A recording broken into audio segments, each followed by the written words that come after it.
இந்த தேர்தலில் வந்து திராவிட முன்னேற்ற கழகம் 200 வெல்லும்ன்ற நம்பிக்கையோடு நாங்கள் பணியாற்றினோம். ஒரு வாரத்துக்கு முன்னாடி இந்த நம்பிக்கை இருந்தது.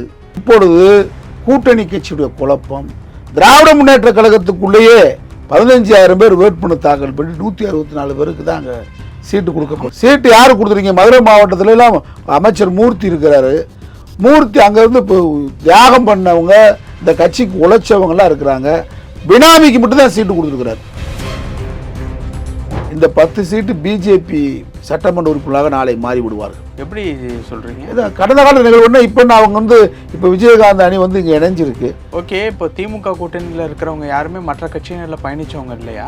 திமுகவே பாஜக கூட்டணியில் இருந்துச்சு. அந்த காலகட்ட வேறு, இந்த காலகட்ட வேறு. மதவாத எதிர்ப்பு, அந்த எதிர்ப்பு தேமுதிகவுக்கு இல்லையா? தேமுதிக இன்னைக்கு வரை என்ன பேசியிருக்காங்க? பிரேமலதா விஜயகாந்த் அந்த கட்சியினுடைய பொதுச் செயலாளர் இப்போ வரைக்கும் ஒன்றிய அரசு எதிர்த்து மோடி அரசு கொண்டு வந்திருக்கக்கூடிய பல்வேறு மக்கள் உறவு திட்டங்கள், முஸ்லிம்களுக்கு எதிரான திட்டங்கள், விவசாயிகளுக்கு எதிரான திட்டங்கள், பல்வேறு ஜீவாதார உரிமைகளுக்கான திட்டங்களை எல்லாம் மோடி அரசு அறிவிக்கிறது. குறிப்பாக தொழிலாளர் உறவு சட்டங்களை கொண்டு வந்திருக்கிறது. இந்த விவகாரங்கள் எல்லாம் இன்னைக்கு தேர்தலில் அவங்க பேச தயாரா? இப்போ வரைக்கும் பேசியிருக்காங்களா?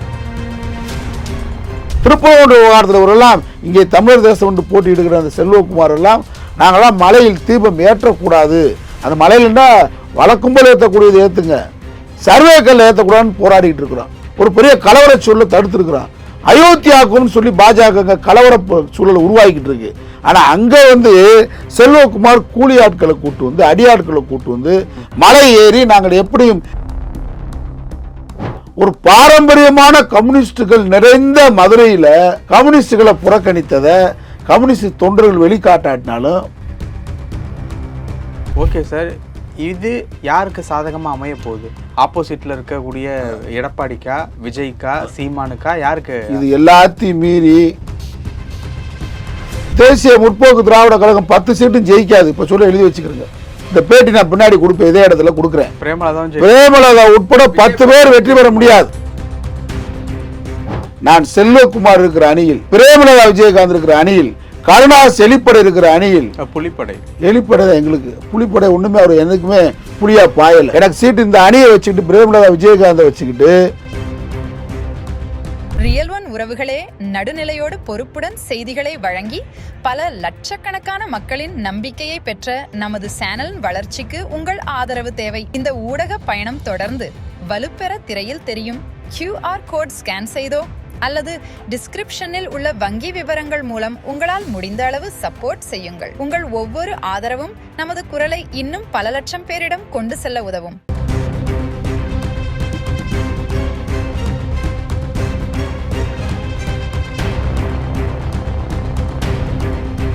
ரியல் ஒன் நேயர்களுக்கு வணக்கம்.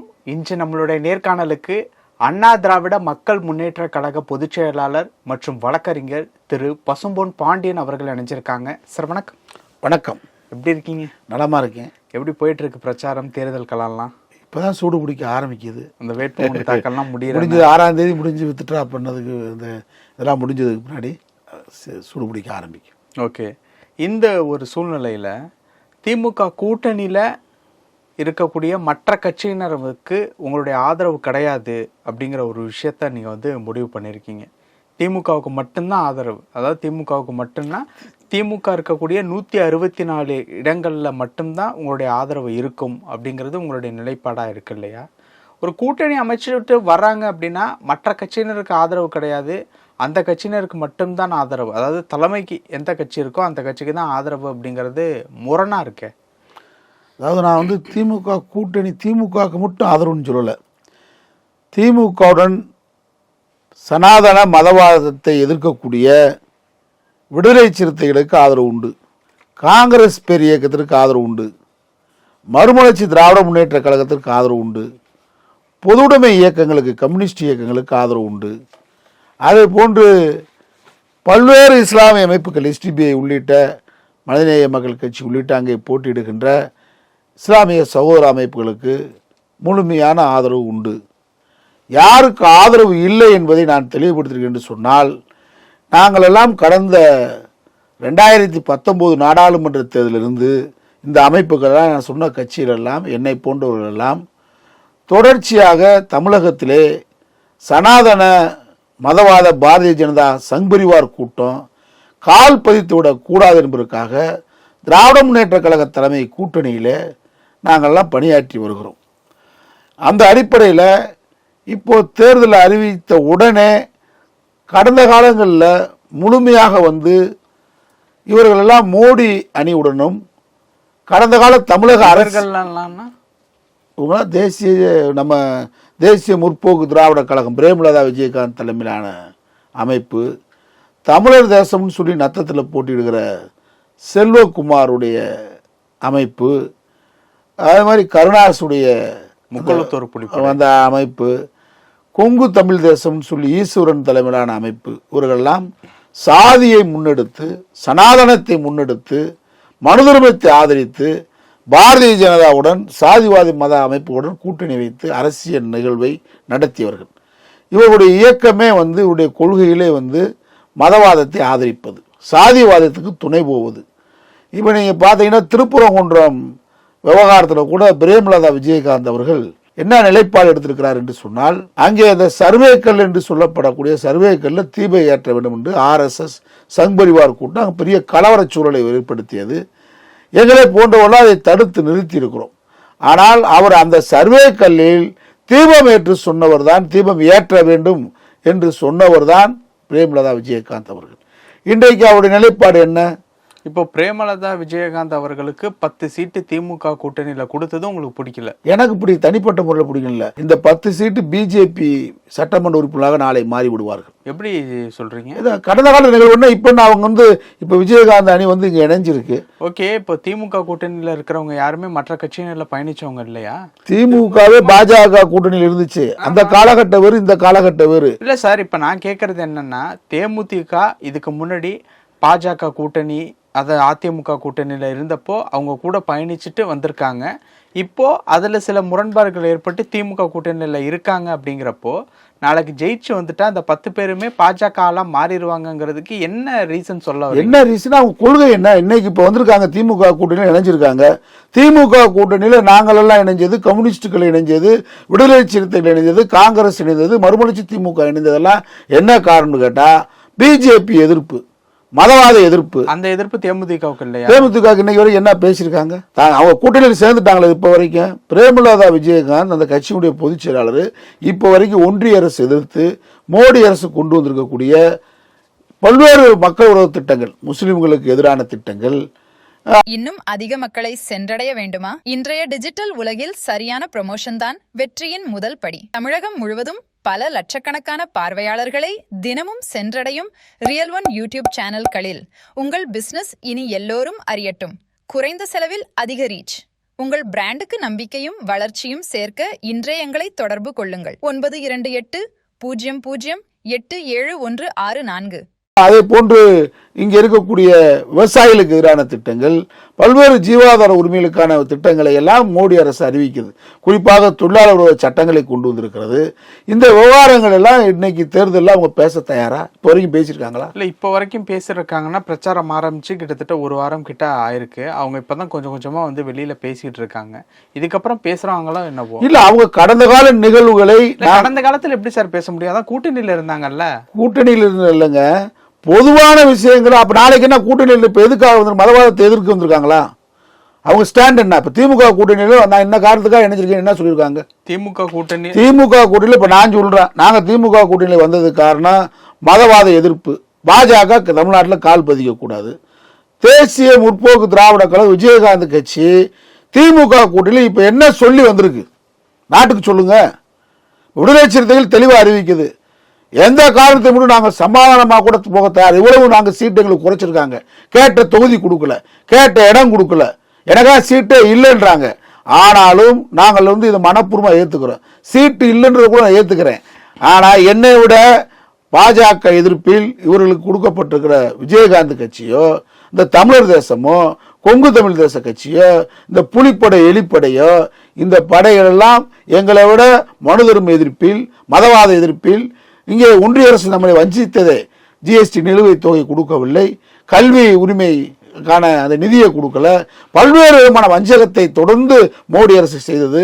அப்பொழுதெல்லாம் இவர்கள் எதிர்த்து குரல் கொடுக்காதவர்கள், ஆதரவாக குரல் கொடுத்தவர்கள். திருப்பூர் விவகாரத்தில் இவரெல்லாம் இங்கே தமிழர் தேசம் என்று போட்டியிடுகிற அந்த செல்வகுமார் எல்லாம் நாங்களாம் மலையில் தீபம் ஏற்றக்கூடாது, அந்த மலையில்னா வழக்கும்போது ஏற்றக்கூடியது ஏற்றுங்க, சர்வேக்கல்ல ஏற்றக்கூடாதுன்னு போராடிட்டு இருக்கிறோம். ஒரு பெரிய கலவர சூழலை தடுத்திருக்கிறோம். அயோத்தியாவுக்கும் சொல்லி பாஜக கலவர சூழல் உருவாக்கிட்டு இருக்கு. ஆனா அங்க செல்வகுமார் கூலி ஆட்களை கூட்டு வந்து, அடியாட்களை கூட்டு வந்து மலை ஏறி நாங்கள் எப்படியும் தீபம் ஏற்றோம்னு சொன்னவர். அவர் அந்த செயலுக்காக வருத்தம் தெரிவித்துக்காரா? ஓகே சார், இப்போ நீங்க தேமுதிக கட்சியினரையும் இந்த பக்கம் செல்வகுமாரையும் அவங்க மேல இந்த மாதிரியான ஒரு விமர்சனம் வைக்கிறீங்க, அவங்களுக்கு உங்களுடைய ஆதரவு இல்லை அப்படிங்கிறதையும் சொல்றீங்க. அதற்குண்டான காரணமும் உங்க சைடில் இருக்கக்கூடிய காரணமும் சொல்றீங்க. இதை பத்தி திமுக தலைமையிட்ட ஏதாவது பேசுனீங்களா? இவங்களை வச்சிருக்கிறது இந்த மாதிரியான விஷயம் பின்னணியில இருக்கு அப்படின்னு சொல்லி திமுக தலைமைக்கு எங்களுடைய நிலைமையை தெளிவாக எடுத்து சொல்லிவிட்டோம். எப்போ?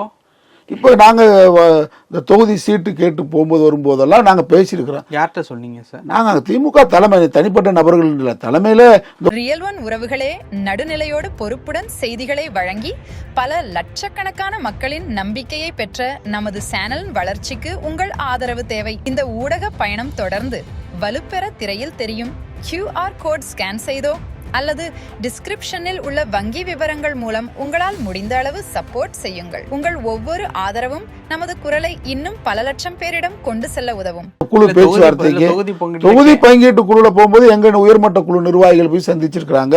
அங்க இருக்கக்கூடிய RS பாரதியை பாக்குறாங்க, பூச்சி முருகனை பாக்குறாங்க, அங்க இருக்கக்கூடிய TKS இளங்கோவனை பாக்குறாங்க. எல்லாத்தையும் பார்த்து சந்திச்சு பேசியிருக்கிறாங்க எங்க நிர்வாகிகள். ஆனா அவங்க இந்த முடிவை என்ன திமுக தலைமை தப்பு பண்ணுச்சுன்னு கேட்டா, இந்த அணிக்கு புதிய கட்சி வருகிறார்கள் என்று சொன்னார்களே தவிர யார் அந்த புதிய கட்சி அப்படின்னு சொல்லவே இல்லை. நீங்க பொதுவுடைமை இயக்கத்துக்காரங்க விட தியாகம் யாரும் பண்ண முடியாது. விடுதலை சிறுத்தைகள் இன்றைக்கு மிகப்பெரிய கோட்டம் அமைத்து போராடுகிறது சனாதனத்தை எதிர்த்து. மறுமலர்ச்சி திராவிட முன்னேற்ற கழகம் போராடுகிறது, நாங்கெல்லாம் போராடுறோம். ஆனா அவங்க என்ன சொன்னாங்க, புதிய கட்சி நாங்க தேர்தல் அரசியல்ல புதுசாக நம்ம கொள்கையை ஏற்றுக்கொண்டு தான் வரணும்னு கட்டாயம் இல்லை, யார் வேணாலும் வரலாம் அப்படின்னு நாங்கள் நினைக்கிறோம். தேர்தல் வாக்கு வங்கி அரசியல் தான், இதில் வீழ்த்தப்படணும் பாஜக வரலாம்னு நினைக்கிறான். ஆனால் இப்போ வந்திருக்காங்க பார்த்தீங்களா, இவங்க அனைவருமே கடந்த கால நிகழ்வுகளை எதிர்காலத்தில் செய்ய மாட்டோம்னு சொல்லிட்டு வரல. இப்போ இவ்வளவு பிரச்சனை இருக்கு. நேற்று கூட நத்தத்தில் இருக்கக்கூடிய இஸ்லாமிய அமைப்புகள் எல்லாம் முதலமைச்சர் அவர்களை அண்ணா அறிவாலயத்தில் சந்திச்சு நீங்கள் அந்த வேட்பாளரை மாற்றுங்க அப்படின்னு நத்தம் தொகுதியில் வாழக்கூடிய இஸ்லாமிய அமைப்புகள் முதலமைச்சர்கிட்ட சொல்லியிருக்கிறாங்க. ஆனால் இவ்வளோ பிரச்சனை இருக்கு.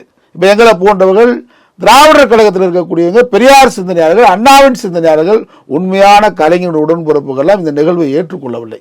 நான் வெளியே சொல்றேன், வெளியே சொல்ல முடியல மற்றவங்க. இப்போ வெளியில சொல்லாதவங்களுக்கா காங்கிரஸுக்கு 28+ ஒரு தொகுதிகள் கிட்ட கொடுத்துருக்காங்க, 28+ ராஜ்யசபா. அவங்களுக்கு அப்புறம் யாருக்கு அதிக சீட்டு இருக்கு அப்படின்னா தேமுதிகவுக்கு தான் இருக்கு 10 சீட்டு கிட்ட. நீங்க யோசிக்கிறத திமுக தலைமை யோசிக்காமையா இருக்கும்?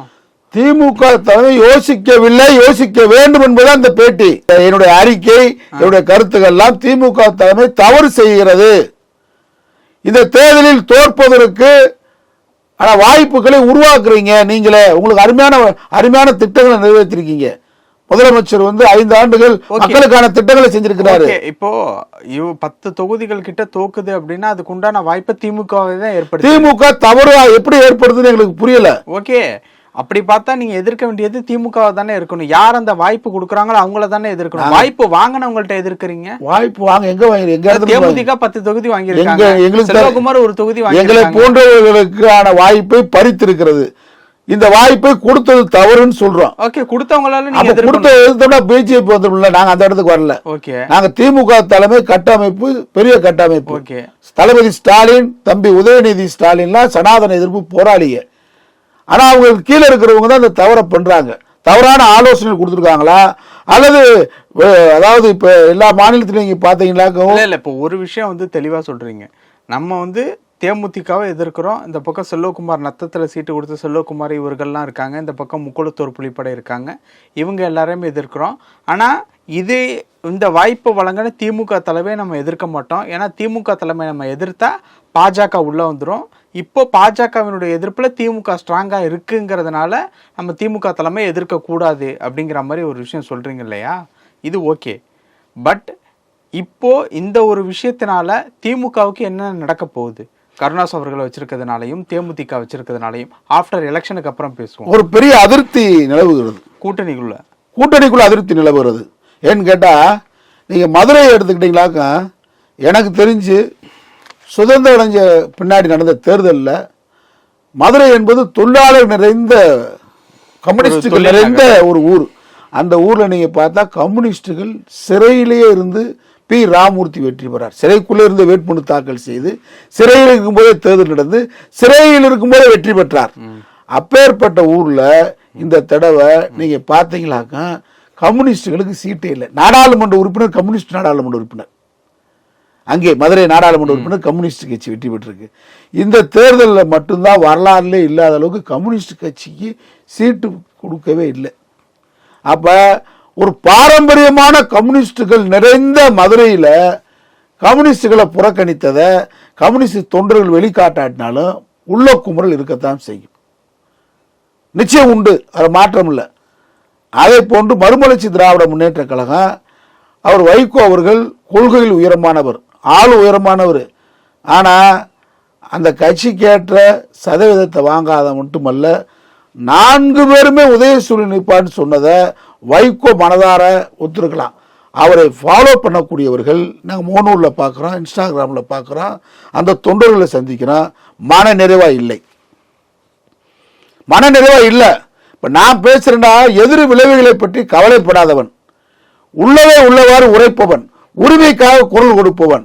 இதனால தான் நான் 3 தடவை அமைச்சராக இருக்க வேண்டிய அமைச்சராக இல்லை. அதை பற்றி எனக்கு கவலையும் இல்லை.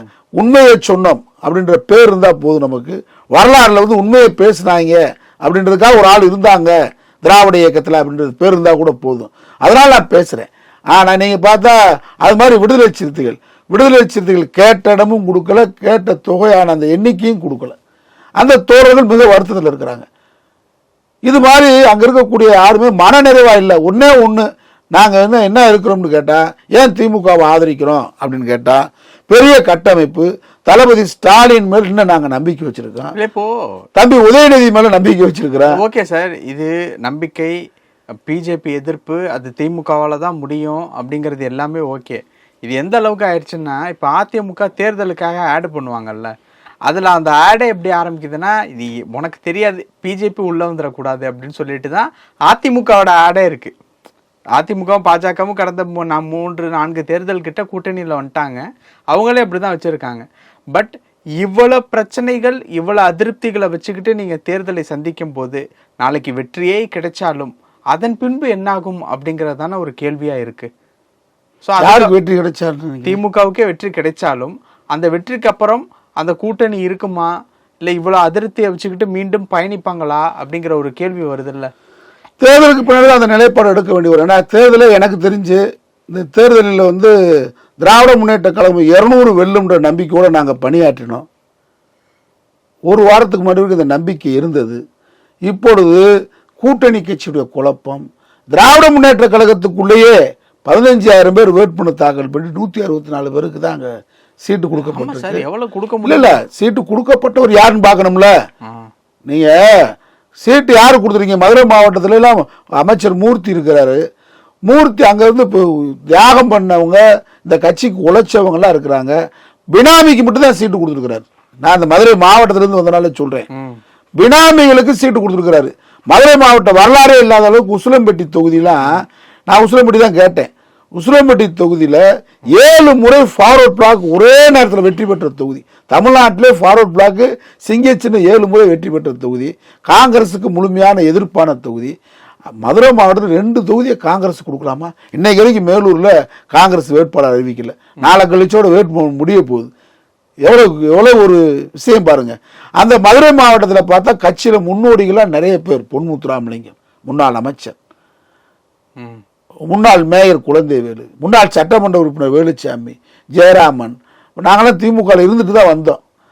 எங்கே கூட்டணி கொடுத்துக்கலாம், மேலூரை கொடுத்துருக்கலாம், உசிலம்பட்டியை கொடுக்கலாம். 2 தொகுதி காங்கிரஸ் கொடுத்து வேட்பாளரே இல்லாமல் தேடிக்கிட்டு இருக்கான். நீங்கள் இதோடைய விளைவு என்ன ஆகும்? இப்போ கேடர்ஸ், வீரமாக இருக்கக்கூடிய கேடர்ஸ், இதுதான் எல்லா மாவட்டத்திலுமே நடந்திருக்கு. இப்போ நீங்கள் திருச்சி எடுத்துக்கிறீங்க, நேருக்கு அன்பில் மகேஷ் பொய்யாமொழிக்கு வேண்டியவர் ஒரு எம்எல்ஏ, அவரை பழி வாங்குறாரு நேரு. பேர் சொல்லிடலாமே. பழனி ஆண்டின்னு நினைக்கிறேன் அந்த எம்எல்ஏ பேர். அவருக்கு சீட்டு கொடுக்கல. நீங்க மந்திரிகள் எல்லாம் திமுக மந்திரிகள் குறுநில மன்னர் மாதிரி இருக்கிறாங்க. அவங்க பினாமிகளை தான் கையில வச்சிருக்காங்களே தவிர சாதாரணமான அண்ணா வந்து இந்த இயக்கத்தை உருவாக்கும் போது ஆலமரத்தடியில் இருக்கிறவனுக்கும் குடிசையில் வாழ்றவனுக்கும் தான் அதிகாரம் கிடைக்க வேண்டும் என்று அதிகாரத்தை கொடுத்து அழகு பார்த்தார். கலைஞர் அது மாதிரி தான் இருந்தார். தளபதி அப்படிதான் இருந்தார். இந்த தேர்தலில் எனக்கு பார்த்ததில் முழு திருப்தியா இல்லை. எங்கு பார்த்தாலும் கோடான கோடி பணத்தை கையில் வைத்துக் கொண்டு பினாமிகளை அமைச்சர்கள் அவருடைய பினாமிகளை சட்டமன்ற உறுப்பினராக்குறாங்க. இது எப்படி சரியா வரும்? ஓகே சார், இது யாருக்கு சாதகமா அமைய போகுது?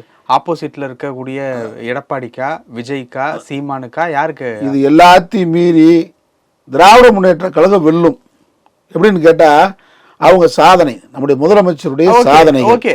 அதனாலதான் நான் முதல்ல மக்கள் இல்ல அதனாலதான் வென்றதுக்கு அப்புறம் என்ன ஆக போகுது? வென்றதுக்கு பின்னாடி தேசிய முற்போக்கு திராவிட கழகம் 10 சீட்டும் ஜெயிக்காது. இப்ப சொல்ல எழுதி வச்சுக்கிறேங்க. இந்த பேட்டி நான் பின்னாடி கொடுப்பேன், இதே இடத்துல கொடுக்குறேன். பிரேமலதா உட்பட 10 பேர் வெற்றி பெற முடியாது. விஜய் பிரபாகரன் ஜெயிக்க மாட்டாங்க. விஜய் பிரபாகரன் வந்து தேர்தலில் வெற்றி பெற்றாருங்க, அதிக வாக்கு வாங்கினார். நாடாளுமன்றத்தில் விருதுநகர் ஜெயிச்சிட முடியுமா? தேர்தல் சட்டமன்ற தேர்தல் களம் வேறு.